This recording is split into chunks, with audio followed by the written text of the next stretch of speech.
So this week we're talking about bugs, but not ones that you can see. Why the state of New York is still under alert from a virus that can maim. This whole polio story is not going away. I'm going to talk about polio. Have you ever wondered why doctors are stingy with antibiotics? You wanted them, but they didn't give them to you? I'm going to talk about an Axios story that tells us why that should be the case even more so now. And then the link between processed food and mortality. And then we end, as always, with the COVID-19 and monkeypox bulletin. I've put some timestamps below so that you can skip to what piques your interest. If you can't use it, pass it on to somebody who can. Let's get started. The 5-Minute Checkup with Dr. Dave. New York governor declared a state of emergency in response to polio being found in the wastewater of 4 different counties in New York. Now, to be sure, the reason why it got into the wastewater is because people who were infected with polio passed it along in their stool. Now, this is an unfortunate commentary because polio was nearly eradicated, as you all know, but for a few parents who decided that they weren't going to get their children vaccinated against polio. Now, I was doing some reading in this, and this was really shocking to me. You know, almost all of the parents who have prevented their children from being vaccinated against polio are themselves, the parents, vaccinated against polio. Let that marinate overnight in the fridge.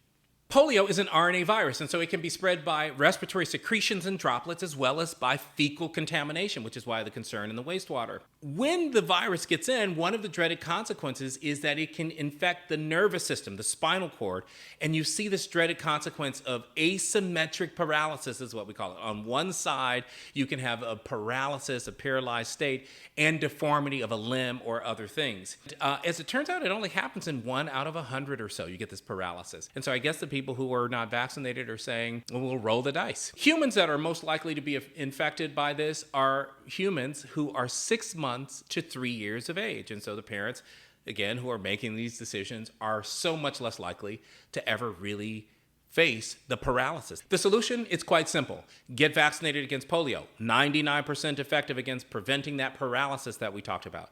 If you've not been vaccinated against polio, it's not too late. Go get vaccinated, take your children to get vaccinated. So why are doctors so stingy with antibiotics? You probably have asked yourself this question before. You're like, say, well, what's the big deal? Just prescribe the antibiotics. It's not going to hurt anybody. But I'm telling you that it will. And this recent Axios report brings this into perspective for us. The CDC reported that somewhere between 13 and 78% of recent hospitalizations were because of resistant bacteria and fungus, many of which were causing death, resulting in death.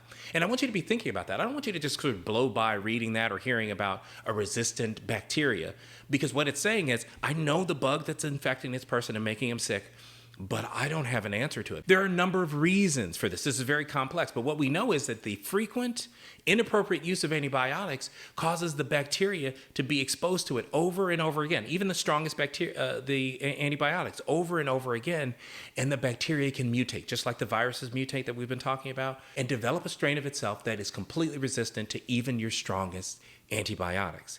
And we know we shouldn't be using it for viruses or, things like the cold or even COVID-19 when there is no clear evidence of a bacterial infection. And you get infected by that bacteria, and good luck. Ultra-processed foods are associated with the highest mortality. A recent study gave insight as to why processed foods don't seem to be the best choice for our health. And this study in the British Medical Journal published a report of 24,000 people, and it showed that people who eat the most ultra-processed foods. Ultra-processed foods are defined as industrial formulations made mostly or entirely from substances extracted from food constituents. Now, I don't know what that means, but it also says that they often contain added flavors, colors, emulsifiers, and cosmetic additives with little or no whole foods. Now, it's no surprise that those foods are associated with a higher mortality. The added bit of information, though, was that those foods were also associated with higher levels of inflammation, or the inflammatory markers, which were measured. Now, remember, as we've talked about before,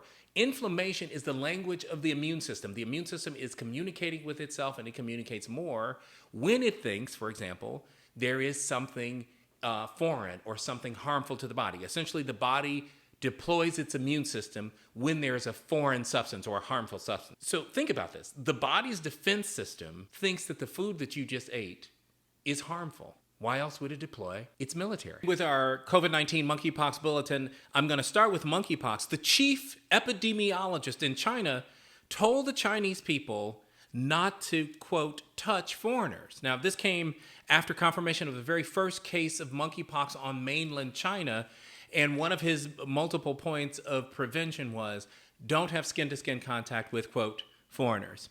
As it turns out, here in the U.S., the cases have increased. There are 23,499 confirmed cases as of yesterday. While the COVID-19 pandemic has been, in general, kinder to children, much less death in that population, in JAMA Pediatrics, there was an article that estimated that more than 10 million children globally have lost a parent or both parents to the pandemic. The numbers in the United States have gone down, 58,549 new cases as of Friday. On Friday, however, 743 deaths from COVID-19.